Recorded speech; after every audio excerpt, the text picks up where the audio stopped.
Malam hari ini seperti yang kami janjikan 2 pekan yang lalu bahwa kita akan melanjutkan ya pelajaran kita, bahasan kita di kitab Wahyu pasalnya yang ke-13 ayat 18 tentang hal yang menarik tentang angka atau bilangan 666 ya.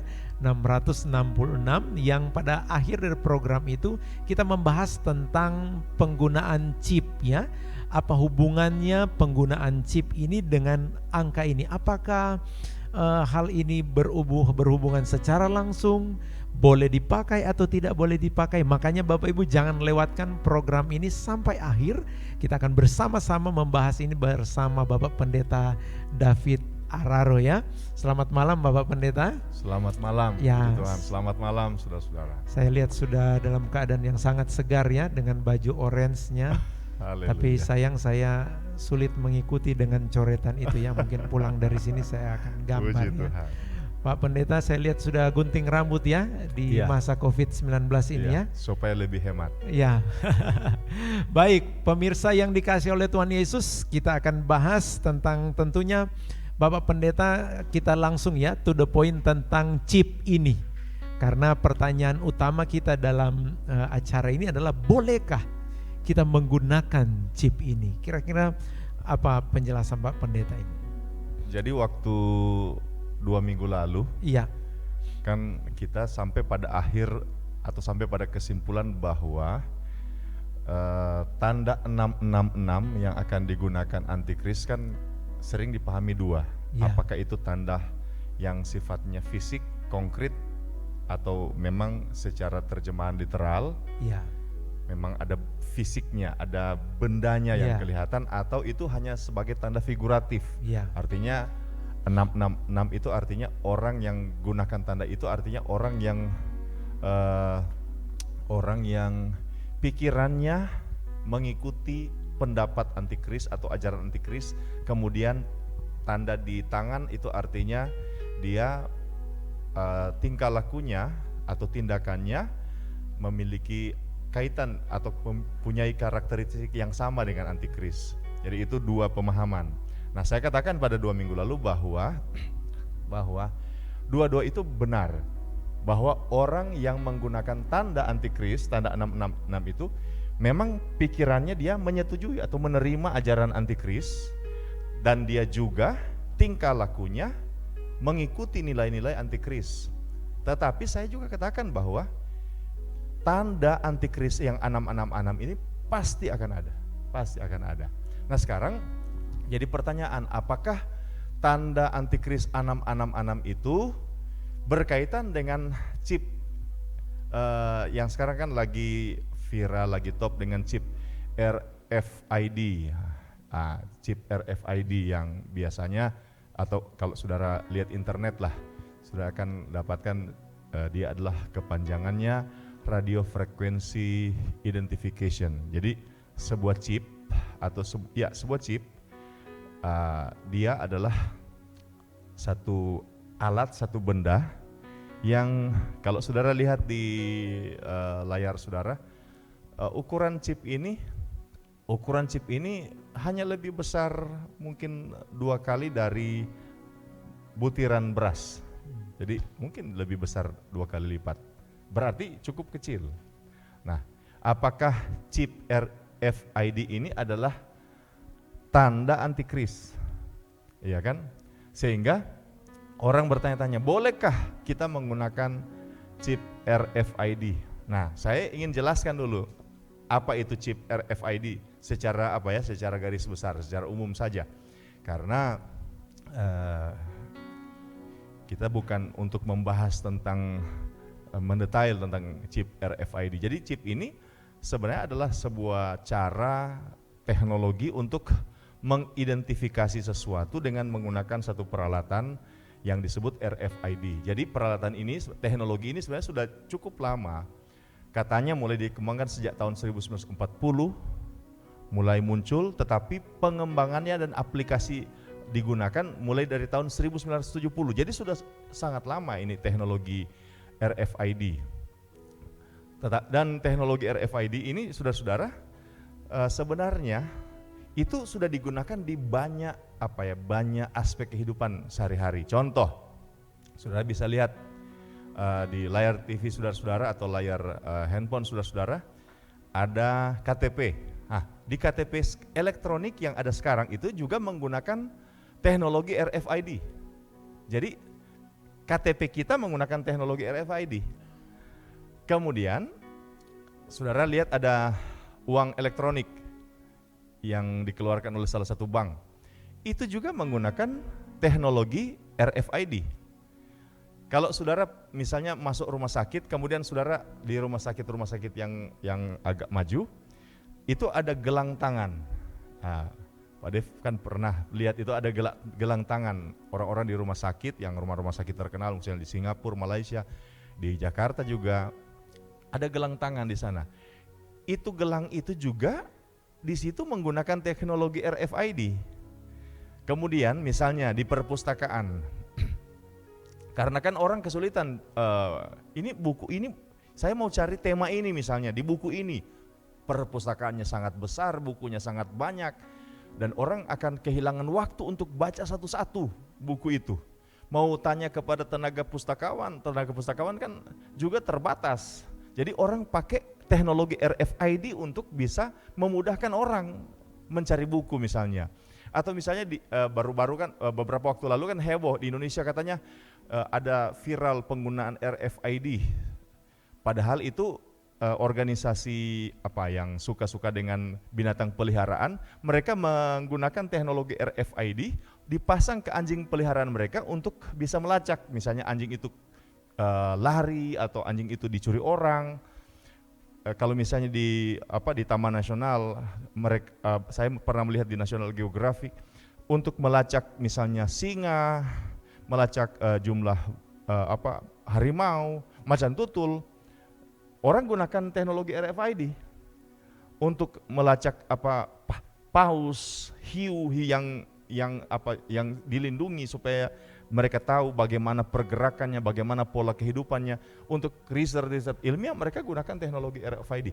Saya mau sampaikan begini, bahwa saudara-saudara, saya ingin sampaikan begini sebagai seorang hamba Tuhan. Ternyata teknologi RFID ini sudah sangat luas penggunaannya. Jadi KTP, siapa di antara kita yang tidak ada KTP? Sekarang misalnya begini, kita tidak boleh gunakan karena apa? Karena teknologi RFID. Nah sekarang kalau kita tidak boleh gunakan karena teknologi RFID, maka kita sudah terlanjur. Sebab kita sudah gunakan KTP elektronik. Kita sudah menggunakan juga uang elektronik. Kita masuk ke rumah sakit, ada kemungkinan kita dapat gelang yang ada teknologi RFID. Sekarang katanya dengan COVID seperti ini, supaya orang tidak langsung, yang pasien misalnya tidak langsung menjangkiti tenaga-tenaga medis dan para medis, sebaiknya ada teknologi RFID sehingga data pasien dia masih jarak jauh sudah diketahui, tidak perlu periksa ini periksa itu. Kita sudah terlanjur menggunakan RFID. Sehingga kalau misalnya tanya, bolehkah kita menggunakan RFID, teknologi RFID? Saya tidak bisa katakan boleh atau tidak lagi Pak Devi. Sebab kita sudah terlanjur gunakan. Nah, sekarang teknologi RFID itu sekarang sudah bukan eksternal lagi, sudah internal. Diimplan ke dalam tubuh. Diimplan ke dalam tubuh yang di gambar ini ya. Ya, gambar itu yang besarnya mungkin lebih besar sedikit dari butiran beras. Itu akan diimplan demi efektivitas, demi efisiensi. Demi efektivitas, demi efisiensi. Misalnya orang bawa mobil, SIM-nya ketinggalan. Akhirnya dia ditilang, daripada pakai SIM seperti itu juga pakai RFID Pak Devi. Jadi daripada begitu lebih baik pakai chip. Kata orang ya, bukan kata saya. Demi efektivitas, demi efisiensi. Jadi orang kalau misalnya baru-baru kan di bandara ini karena corona, maka orang mau terbang harus bawa surat kesehatan segala rupa.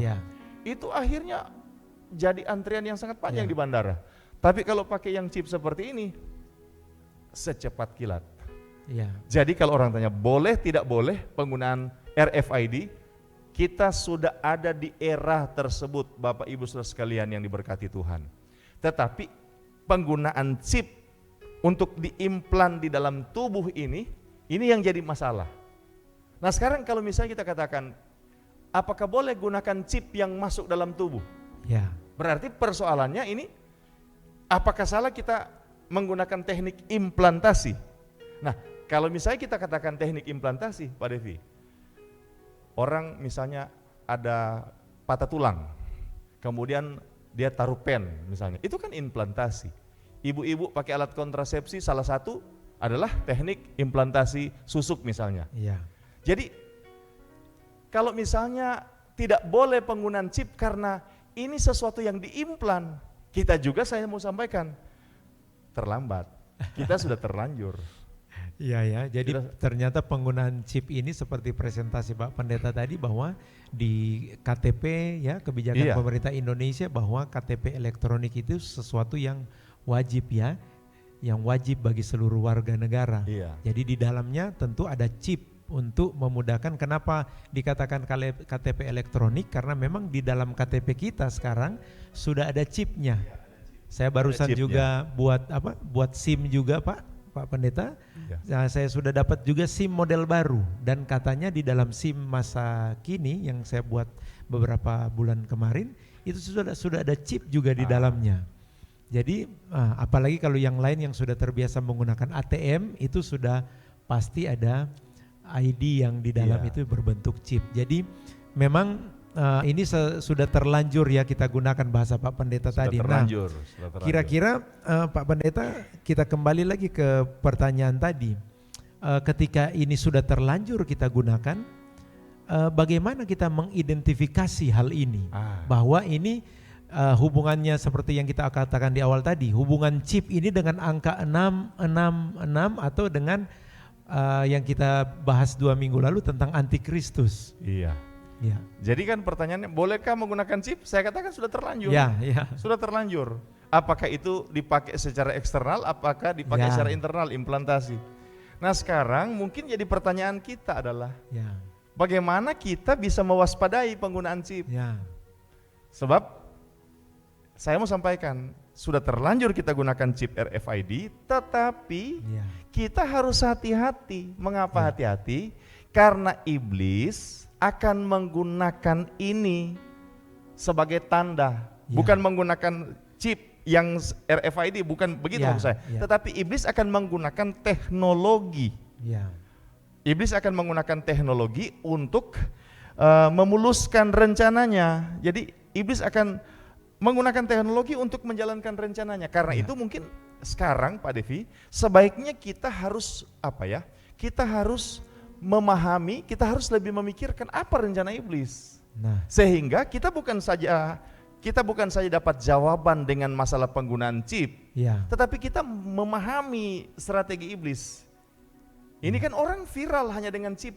Orang lupa bahwa iblis itu banyak sekali akal.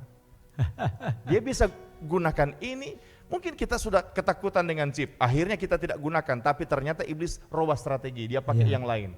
Dan karena kita buta dengan strategi iblis, akhirnya kita tidak pakai chip, tapi kita mungkin pakai cup. Nah ini Pak Pendeta yang menarik adalah, kita sudah bahas tadi kan teknologi ini sudah digunakan. Nah sekarang Pak Pendeta, bagaimana pendekatan yang Pak Pendeta bilang tadi? Jangan kita terkecoh hanya memperhatikan tentang chip ini, padahal kita sudah terlanjur menggunakannya. Padahal iblis punya strategi yang di belakang layar ini tentang hal-hal ini. Bagaimana pandangan Alkitab tentang hal itu? Saya ingin mengajak saudara-saudara, teman-teman umat Tuhan di rumah untuk sekarang memikirkan rencana besar iblis. Supaya kita tidak gampang tersesat, tidak bingung, akhirnya kita kita jadi orang Kristen ikut arus, bukan karena kita tahu itu benar, tapi karena sebagian besar orang melakukan hal itu. Padahal Alkitab katakan jalan ke sorga pintunya sempit, jalannya sempit. Oke, kita akan memahami tentang strategi iblis. Jadi Wahyu 12 ayat 9, dan kemudian 12b, saya bacakan Pak Devi ya. Ya. Ini untuk memahami strategi iblis. Naga besar itu si ular tua yang disebut iblis atau Satan, yang menyesatkan seluruh dunia, dilemparkan ke bawah. Ia dilemparkan ke bumi bersama-sama dengan malaikat-malaikatnya. Jadi si iblis ini kan perang dengan Tuhan, Ya. tetapi dia kalah, dia dilemparkan bersama dengan malaikat-malaikatnya. Sehingga dalam Wahyu pasal 12 ayat 12b dikatakan, celakalah kamu hai bumi. Ya. Jadi celakalah kamu hai bumi. Bumi ini termasuk yang diam di bumi. Siapa? Manusia. Ya. Celakalah kamu hai bumi dan laut, karena iblis telah turun kepadamu dalam geramnya yang dahsyat. Geramnya yang dahsyat berarti marah. Ya. Karena ia tahu waktunya sudah singkat. Jadi pertama dia dendam dengan Tuhan.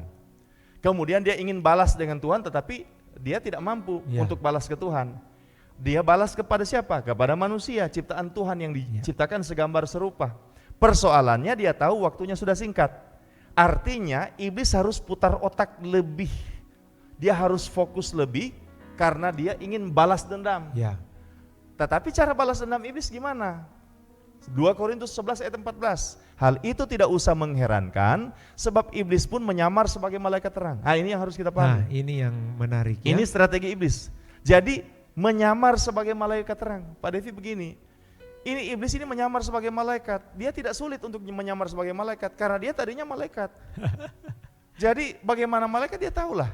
Bagaimana itu menjadi malaikat dia tahulah. Ya. Nah, dalam upaya dia akan menyamar jadi malaikat terang, maka dia menyamar dalam 3. Nah, ini contoh di gambar tim media diikuti dengan Iya. cepat. Jadi ini gambar antara si iblis jadi malaikat terang. Nah, kemudian bagaimana si iblis ini akan jadi menyamar? Ya. Ada 3 bentuk. Dia akan menyamar dalam 3 bentuk. Dalam 3 bentuk.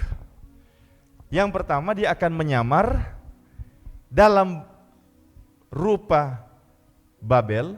Ya. Babel, itu ada ayatnya saudara-saudara, ada ayatnya. Yang kedua dia akan menyamar sebagai nabi palsu. Ya. Dan yang ketiga dia akan menyamar sebagai antikris. Jadi ada 3 yang akan dia, jadi dia akan menyamar sebagai Babel, Ya. sebagai nabi palsu, antikris. Apa maksudnya? Ya, Babel itu artinya dia akan menyamar sebagai apa ya? Sebagai budaya dunia. Ya. Dia akan menyamar melalui budaya dunia. Nah, kalau nabi palsu dia akan menyamar melalui sistem kepercayaan. Ya. Kalau antikris dia akan menyamar lewat sistem pemerintahan. Ya. Jadi Babel sistem budaya, Ya. nabi palsu sistem kepercayaan, antikris sistem pemerintahan. Dia akan menyamar. Dia akan masuk di 3 ini Pak Devi. Ya. Dia akan masuk di budaya, dia akan masuk di agama, dan dia akan masuk di politik pemerintahan. Jadi artinya Pak Pendeta maksud tadi jangan kita terkecoh hanya dengan chipnya. Iya. Karena saya akan dia bisa bekerja di 3 hal ini ya. dia akan kerja lewat 3 Bagaimana hal Pak ini. Pendeta kalau di nabi palsu itu? Jadi begini, Ya. jadi iblis itu kan dia kerja lewat 3 ini, Iya, iya. tiga pernyataan ini, 3 penyataan, budaya, Ya. agama, dan sistem pemerintahan. Lewat 3 hal ini dia akan Iya. melaksanakan strategi penyesatannya. Nah, Strategi penyesatannya saya ingin sampaikan ada 3. Yang pertama bisa lihat itu di tim media. Strategi penyesatan ada 3. Yang pertama dia akan laksanakan pembiasaan. Pembiasaan. ini seperti kalau di sosialisasi. Sosialisasi. Betul sekali Pak Devi dapat istilah yang tepat. Sosialisasi. Coba baca dulu 2 Tesalonika pasal 2 ayat 7. Dalam 2 Tesalonika pasal 2 ayat 7 dikatakan bahwa secara rahasia Ya. kedurhakaan telah mulai bekerja. Wah, Kalau baca lagi di dalam kitab jadi 2 Tesalonika 2 ayat 7, kemudian coba kembali ke 1 slide. Yohanes 4 ayat 3. 1 Yohanes pasal 4 ayat 3. Roh antikristus itu sudah berjalan. Dan sekarang ini ia sudah ada dalam dunia. Ini roh. Ya. Jadi sudah bekerja, sudah ada dalam dunia. Ya. Kemudian di ayat yang lain, dalam Efesus pasal 2 ayat 2, kamu hidup di dalamnya karena kamu mengikuti jalan dunia ini, karena kamu mentaati penguasa kerajaan angkasa, yaitu roh yang sekarang Ya. sedang bekerja di antara orang durhaka. Jadi Pak Devi, Yang pertama, iblis kan kerja lewat 3. Ya. Babel, budaya, Ya. nabi Agama, palsu, agama, ya. dan Pemerintahan. antikris, pemerintahan, Ya. politik dan ekonomi itu Ya, Pak Devi. ya. Nah, jadi dia mulai sosialisasi, Ya. dia mulai bikin biasa. Saya kasih contoh Pak Devi, misalnya di budaya, bayangkan budaya seks bebas Ya. semakin biasa, budaya Sodom. Kalau dulu misalnya orang laki-laki dengan laki-laki jalan, itu aneh. Ya. Laki-laki dengan laki-laki pacaran itu aneh. Ya. Perempuan dengan perempuan pacaran itu aneh. Tapi sekarang sudah Ya. diterima. Jadi sudah mulai jalan. Bahkan ada gerakan-gerakan Pak Pendeta khusus untuk mensukseskan Iya. mereka masuk sampai ke undang-undang, Mengapa dilindungi. Presiden Barack Obama dikatakan antikris? Ya. Karena di zaman beliau dia legalkan Iya, kan ini. betul. Dia legalkan kan ini. Sehingga orang pikir, oh ini antikris. Ya. Ah, jadi Pak Obama juga, Presiden Obama juga jangan marah karena memang di zaman beliau Iya. dia legalkan itu. Ya. Kemudian misalnya di nabi palsu, sistem agama, jadi akan muncul pendeta-pendeta palsu, rasul-rasul palsu, Ya. nabi-nabi palsu. Tapi itu di sisi Kristen, di sisi internal. Ya. Tetapi di sisi eksternal, Pak Devi, bayangkan sekarang dukun jadi selebriti. Ya, ya, betul Pak. Saya tidak sebut nama, jangan kena undang-undang. Ya. Tapi sekarang kan dukun jadi Ya. selebriti. Meramal-meramal itu. Meramal-meramal Ya. jadi selebriti. Hmm. Dan film-film yang bertemakan tentang setan. Apa? Misalnya film misalnya dalam film kartun misalnya Hotel Transylvania. Hotel itu. Itu kan kemudian ada juga yang manusia dengan serigala itu. Ya. Twilight. Itu film yang digandrungi oleh anak muda. Ya. Jadi dia masuk Pak Devi, dia masuk. Rohnya sementara bekerja lewat budaya, Ya. lewat agama, kemudian pemerintahan. Dia masuk. Mungkin antikrisnya, figur antikrisnya belum, tetapi roh antikris di kepala-kepala negara yang membangkang dengan Tuhan, yang tidak mengakui Tuhan sebagai pencipta, tidak Ya. mengakui keselamatan. Itu jalan sekarang Pak Devi. Ya. Jadi iblis bikin biasa. Ya. Termasuk masalah teknologi tadi, iblis bikin biasa. Iblis Ya. bikin biasa. Ya. Komputer biasa, kemudian barcode biasa, implantasi biasa, chip yang diimplan Ya. itu biasa. Tetapi hati-hati, Ya. karena iblis akan bikin biasa semua itu, sebab dia sementara bekerja di semua Ya. aspek. Banyak anak Tuhan tidak mengerti hal ini. Anak-anak Tuhan hanya heboh dengan chip Ya. RFID. Anak-anak Tuhan tidak memahami strategi besar iblis. Kemudian cara iblis menyesatkan kedua, yang pertama kan pembiasaan. Ya. Yang kedua, dia berusaha meyakinkan seperti cara ular meyakinkan. Kejatuhan dosa pertama Betul. ini ya. Coba Pak Devi pikir ya, bagaimana cara iblis meyakinkan Adam dan Hawa dalam kitab Kejadian pasal 3 ayat 3. Di mana di dalam kitab Kejadian pasal 3 ayat 3 kan ayat 4. Tetapi ular itu berkata kepada perempuan, sekali-kali kamu tidak akan mati, tetapi Allah mengetahui bahwa pada waktu kamu memakannya, matamu akan terbuka dan kamu akan menjadi seperti Allah, tahu tentang apa yang baik dan jahat. Pak Devi coba perhatikan ya. Ya. Ketika iblis akan menyesatkan Hawa, iblis gunakan apa? Pertama, iblis gunakan ular. Ya. Apa itu ular? Ciptaan Tuhan. Ya. Kah? Setan mengambil rupa ular, Ya. atau setan masuk ke dalam ular dan menggunakan ular? Kita tidak ada di situ. Ya. Kita tidak ada rekaman videonya juga. Tapi yang pasti, setan pakai ular, Ciptaan ciptaan Tuhan. Itu pertama. Yang kedua, setan pakai apa? Buah. Buah pengetahuan baik dan jahat. Apa itu? Makanan. Ciptaan Tuhan. Ini kalau buah langsung makan ya, kita masih belum makan malam ya Pak Devi. Kebetulan saya sudah makan jadi ingat makanan. Jadi buah ciptaan Tuhan, ular ciptaan Tuhan juga Ya. kan. Kemudian iblis pakai apa? Firman. Firman siapa? Firman Tuhan. Jadi saya mau sampaikan begini, ini teknologi ini siapa yang bikin? Manusia yang bikin, Ya. betul ya? Manusia yang bikin ini teknologi termasuk chip RFID ini, manusia yang Ya. bikin. Sekarang manusia dibikin pakai apa? Pakai intelek, Ya. pakai otak manusia, pakai hikmat manusia. Sekarang itu hikmat manusia dari mana? Dari Dari Tuhan. Tuhan. Saya mau sampaikan begini, semua teknologi itu dari Tuhan.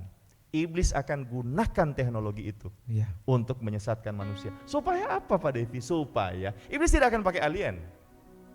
Sekali lagi, iblis tidak akan pakai alien. Iblis akan pakai manusia.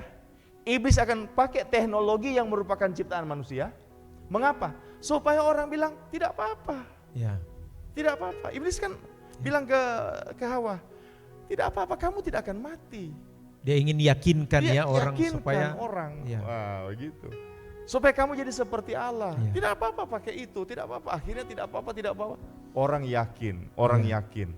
Dan Pak Devi, semua ini dia laksanakan di setiap aspek. Ya. Di setiap aspek. Dan kalau baca dalam Wahyu pasal 13 kan ayat 8, ayat 16 sampai 18.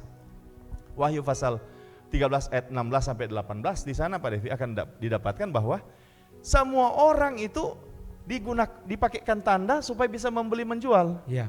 Dalam ayat yang ke-17 harus pakai itu ayat 17 supaya orang bisa membeli menjual. Itu membeli menjual apa? Kegiatan ekonomi. Nah, Ya. saya mau sampaikan, di budaya sekarang ada kegiatan ekonomi. Ya. Iya kan? Di budaya ada kegiatan ekonomi. Budaya apa? Orang wisata, kegiatan ekonomi. Masuk ke hotel, kegiatan Ya. ekonomi. Orang ke agama, kegiatan ekonomi. Sekarang orang waktu zaman corona ini banyak gereja pakai OVO, pakai apa GoPay, apalah yang uang elektronik itu. Ya. Dia masuk di sistem agama. Ya. Kemudian bidang politik, jangan tanya lagi. Bidang ekonomi, jangan tanya lagi. Ya. Bidang kesehatan, tetap itu sudah jadi bisnis. Ya. Semua sudah masuk mamon, Pak Devi, sudah masuk mamon. Gereja, apakah salah pakai mamon? Gereja harus jadi tuan atas mamon. Ya. Gereja bisa pakai mamon, kata Tuhan, tetapi jangan jadikan mamon itu tuan. Jadi dia masuk, dia menyerbu segala aspek, segala lini dia menyerbu. Jadi saya mau sampaikan termasuk diantaranya dia bisa gunakan teknologi. Ya. Dalam hal ini chip RFID ini merupakan bagian secara progresif dari teknologi yang sementara disiapkan untuk menuju ke sana. Ya. Baik ya, jadi iblis menggunakan teknologi ini untuk menyerang kita Bapak Ibu ya yang dikasihi Tuhan. Jadi kita perlu memahami strategi iblis ya. Sekali lagi Bapak Ibu, kita menerima komentar ataupun pertanyaan atas topik yang sementara kita bahas malam hari ini tentang bolehkah kita menggunakan chip yang berhubungan dengan tanda 666 ya tentunya. Dan sementara ini dibahas di handphone saya masuk pertanyaan ya dari Elon ya Mandalele ya. Shalom Pastor, shalom juga. Sekarang sudah berlaku new normal. Nah pertanyaannya Pak Pendeta, bagaimana hubungan new normal dengan new world order? Kita ketahui sekarang WHO mengatur kita dalam hal kesehatan, harus cuci tangan, pakai masker, jaga jarak dan lain-lain. Apakah ini menunjukkan kita sementara menuju pada pemerintahan satu pemerintahan dunia? Sebenarnya menuju ke satu pemerintahan dunia bukan hanya dengan penerapan new normal. Ya. Kita lihat gejala-gejala ini kan sudah melalui misalnya pembentukan Uni Eropa. Ya. Kemudian misalnya negara-negara Arab berkoalisi, kemudian koalisi bangsa-bangsa.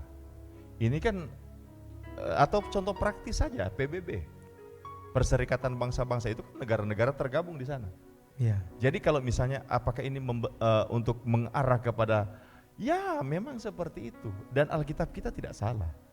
Nah sekarang dalam kaitan dengan new normal, Ya. betul sekali apa yang disampaikan menjadi analisa dari saudara Elon, bahwa dengan new normal orang punya kenormalan baru kan, misalnya pergi ke tempat bekerja harus begini harus begitu, dan saya pikir ada kemungkinan new normal itu orang bisa akan pakai implan. Sebab misalnya masyarakat Swedia, ribuan orang pakai implan sekarang. Masyarakat Eropa, ribuan pakai implan.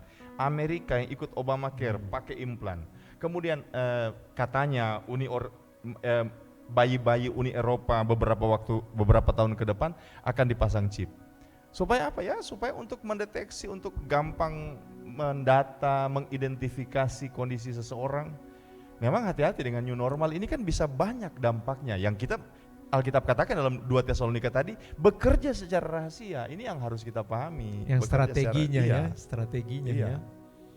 Jadi mungkin saya bisa simpulkan sederhana tentang pertanyaan dari Elon tadi. Memang telah dijelaskan sejak tadi bahwa chip ini sebenarnya kita sudah terlanjur menggunakannya. Tapi iblis akan mengembangkannya atau memanipulasinya untuk mensukseskan rencananya ya. Lewat tadi ya, bahwa dia akan buat pembiasaan atau sosialisasi, dia akan yakinkan orang dan dia akan masuk ke semua aspek kehidupan manusia ya. Dan kira-kira jawaban ini dapat diterima ya oleh saudara Elon. Apabila juga ada tanggapan dipersilakan. Dan Pak Pendeta, kita maju dulu sejenak, ada pertanyaan juga berikut dari Edison Sianturi ya, dari Sumatera Utara. Halo Sumatera Utara ya, senang sekali kami bisa menjadi berkat di sana. Ada pertanyaan di sini Pak Pendeta. Saya mau bertanya, bagaimana teknologi yang baik digunakan dan diterapkan bagi kaum milenial, atau mungkin ini Pak Pendeta, bagaimana strategi menghadapi ya dari strategi iblis yang jahat. Sebaliknya teknologi ini kita gunakan untuk hal yang baik bagi kaum muda, Pak Pendeta. Jadi menurut saya teknologi ini kan bukan dosa. Ya. Misalnya sound system di gereja itu teknologi. Ya. Banyak hal. Misalnya kita menggunakan media seperti malam hari ini pakai untuk bisa live streaming, itu kan menggunakan teknologi. Teknologi itu sekali lagi ciptaan manusia, ya kan? Ya. Dan manusia itu bikin teknologi pakai akal. Akal adalah kekuatan utama manusia. Ya. Alkitab katakan diciptakan hampir sama dengan Allah. Itu kata pemazmur kan. Ya. Kenapa hampir sama dengan Allah? Ya karena manusia diciptakan memiliki akal yang luar biasa. Ya. Akal manusia itu membuat manusia bisa menciptakan teknologi. Teknologi kan dua. Teknologi dalam bentuk alat, peralatan, atau tools, peralatan. Yang kedua teknologi dalam bentuk teknik kerja. Ya. Teknik kerja. Nah, dengan teknologi ini manusia bisa untuk efektivitas dan efisiensi dia melaksanakan semua tanggung jawab yang Tuhan percayakan kepadanya dalam amanat budaya, misalnya mengelola alam, untuk kehidupan, untuk bisa survive dan sebagainya. Jadi teknologi tidak salah. Nah, sekarang teknologi ini akan digunakan iblis.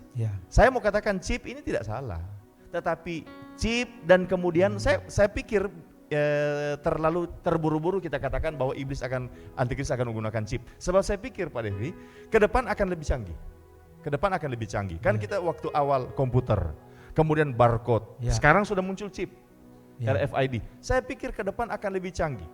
Dan iblis akan menggunakan yang canggih itu, teknologi itu. Sebab manusia itu sekarang sudah sangat tergantung dengan teknologi. Orang tidak bisa lagi tidur dengan nyenyak di perkotaan, di apartemen yang tertutup rapat, tanpa ada AC. Sulit kan? Jadi orang bergantung dengan teknologi sekarang. Termasuk RFID. Nah, sekarang bagaimana kita gunakan teknologi? Jadi, saudara-saudara, iblis gunakan teknologi. Mari kita gunakan teknologi, karena teknologi itu sebenarnya paling pertama Tuhan izinkan ada untuk memuliakan Tuhan. Iblis kan gunakan seperti buah pohon pengetahuan baik dan jahat. Itu kan Tuhan taruh di Taman Eden untuk apa? Untuk melatih kesetiaan dari Adam dan Hawa. Tapi iblis pakai ular. Tuhan ciptakan mungkin jadi teman bermain dari Hawa. Karena ular dikatakan binatang paling cerdik. Mana mau si Hawa main sama binatang bodoh. Jadi dia pasti akan main sama binatang cerdik. Nah, iblis pakai ular. Jadi kita harus hati-hati. Jadi jangan sampai kita menolak teknologi,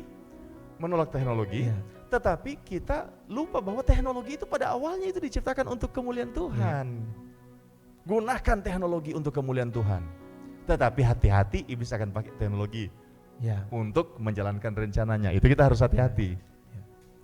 Oke, baik, untuk Edison Sianturia, kiranya lewat pesan dari Pak Pendeta tadi bahwa mari kita gunakan teknologi untuk hal-hal yang sifatnya positif ya, seperti malam hari ini kita bisa terhubung dengan teknologi. Nah, baik Pak Pendeta, dari pembahasan yang kita bahas tadi ada agak terputus tadi. Kembali lagi Bapak Ibu bisa mengirimkan komentar atau pertanyaan di komentar yang ada di live Facebook kita, dan kita akan melanjutkan pembicaraan kita tentang tadi kita sudah sampai di strategi iblis ya. Strategi iblis dalam melaksanakan rencananya. Kita jangan terpaku pada chip saja, karena dia dapat menggunakan banyak hal ya, banyak hal untuk sampai kita akhirnya terkecoh olehnya. Nah sekarang Pak Pendeta, sekali lagi kita mungkin tiba di bagian akhir dari kesimpulan pembicaraan kita. Bagaimana sikap kita menghadapi berbagai perubahan atau strategi-strategi iblis yang tadi mencoba menyesatkan kita, meyakinkan kita, dia masuk di semua lini. Apa yang harus kita lakukan? Ya, sikap kita pertama bijaksana. Ya. Bijaksana itu apa? Bijaksana itu artinya kita harus peka. Kita harus jangan gampang dibodohi. Jadi peka, jangan gampang dibodohi, jangan gampang dimanipulasi oleh hoax, tetapi jangan gampang juga dimanipulasi oleh situasi-situasi yang kelihatannya tidak berbahaya tetapi berbahaya. Jemaat jangan gampang dibodohi. Pendeta-pendeta juga termasuk kita, termasuk kami, harus bijaksana menggunakan kalimat-kalimat yang tepat ketika khotbah. Harus hati-hati mengeluarkan pernyataan-pernyataan, jangan sampai menyesatkan. Sebab begini teman-teman pendeta, perkataan Tuhan saja di Taman Eden bisa diambil oleh iblis untuk menjadi bahan penyesatan. Sedangkan itu perkataan Tuhan. Apalagi kita kalau kita tidak hati-hati. Hati-hati ketika kita berkhotbah, jangan sampai kita terlalu mendramatisir sesuatu, terlalu mempropaganda sesuatu, atau mungkin di sisi lain bukan saja melebih-lebihkan, tetapi kita misalnya, saya yakin chip yang RFID sekarang itu bukan tanda antikris. Tetapi jangan juga kita katakan biasa, itu tidak masalah. Jangan, kita harus hati-hati. Jangan melebih-lebihkan, tetapi jangan juga kita menganggap biasa. Kita harus lihat rencana besar iblis. Bijaksana, jangan bodoh. Itu pertama. Yang kedua, kita harus waspada. Nah, kalau saudara baca dalam kitab Injil Lukas pasal 21 atau kitab Injil Matius pasal 24, pasal 25, saudara bisa lihat, catat di rumah saja. Maka menghadapi akhir zaman ini, kita harus berjaga-jaga. Kalau baca dalam kitab Injil Matius pasal 24 dan Matius pasal 25, itu ada 3 cerita. Pertama nasihat tentang berjaga-jaga, yang kedua hamba setia dan hamba yang jahat, yang ketiga gadis bodoh, yang keempat perumpamaan tentang talenta, dan yang kelima penghakiman terakhir. Dari situ kita bisa memahami apa esensi berjaga-jaga. Berjaga-jaga yang pertama adalah mari berpikir perkara sorga, jangan hanya berpikir masalah dunia. Zaman Lot, zaman Nuh yang disampaikan dalam kitab Injil Matius itu, mereka menanam, membeli, menjual, kan? Membangun, mereka dikawinkan, makan, minum.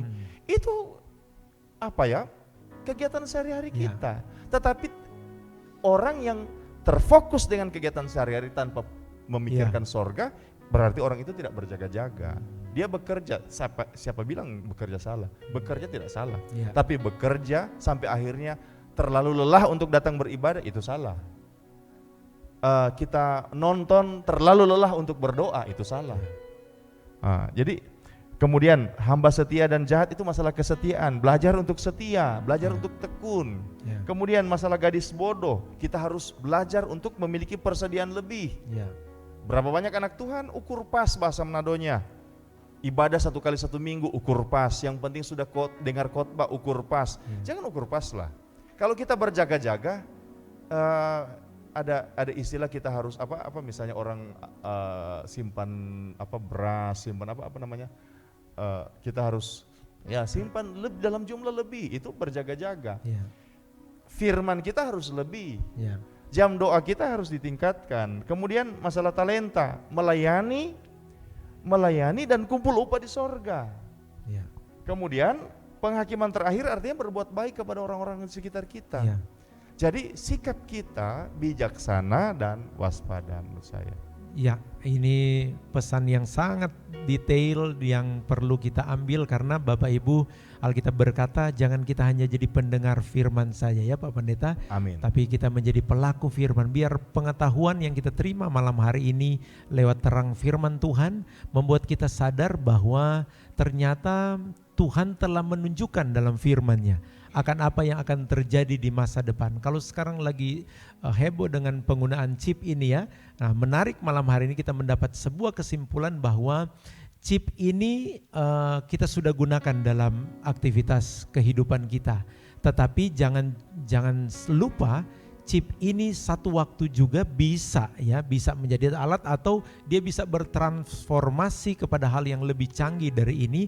Nah, pesan firman di bagian akhir adalah mari kita bijaksana. Ya, kita bijaksana artinya melihat tanda, melihat keadaan, jangan sembarangan, bahkan hamba Tuhan jangan sembarangan berkhotbah, apalagi jemaat jangan sembarang mengambil keputusan ya.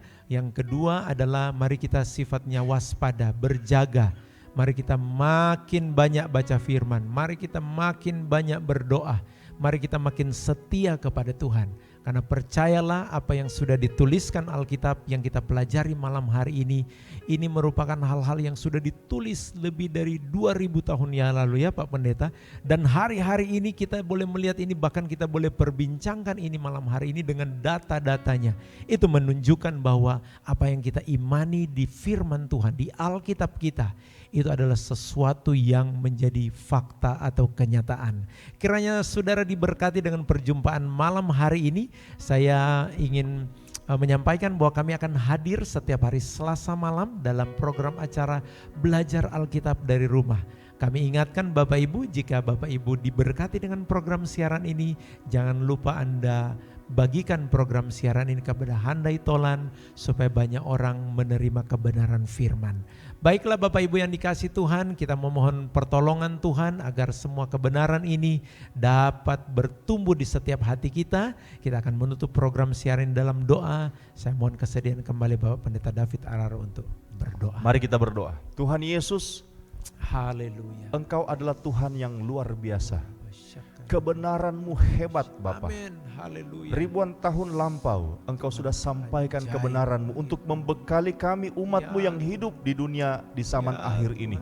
Tuhan, betapa hebat, betapa terperinci detail, meskipun ada hal-hal yang masih termeterai, tetapi Engkau membukakannya, Engkau menyingkapkannya satu demi satu bagi kami, membawa kami umat Tuhan dilengkapi dengan kebenaran-Mu. Ajar kami jadi umat Tuhan yang bijaksana. Ajar kami jadi umat Tuhan yang berjaga-jaga. Sehingga ketika datang masa itu, maka kami selalu ada didapati Tuhan dalam keadaan siap sedia. Terima kasih Bapa, berkati semua umat Tuhan yang saat ini sementara belajar bersama-sama dengan kami. Hamba-Mu bersama dengan Pak Devi sangat terbatas untuk menyampaikan kebenaran-Mu. Roh Kudus akan mengingatkan, menjelaskan dengan lebih terperinci lagi dalam kehidupan umat-Mu. Dimanapun umat Tuhan berada, umat Tuhan diberkati oleh Tuhan. Menghadapi pandemi ini, kami yakin Tuhan tidak pernah tinggalkan kami. Terima kasih Bapa, kami bersyukur dalam nama Tuhan Yesus Kristus. Haleluya, puji Tuhan. Amin.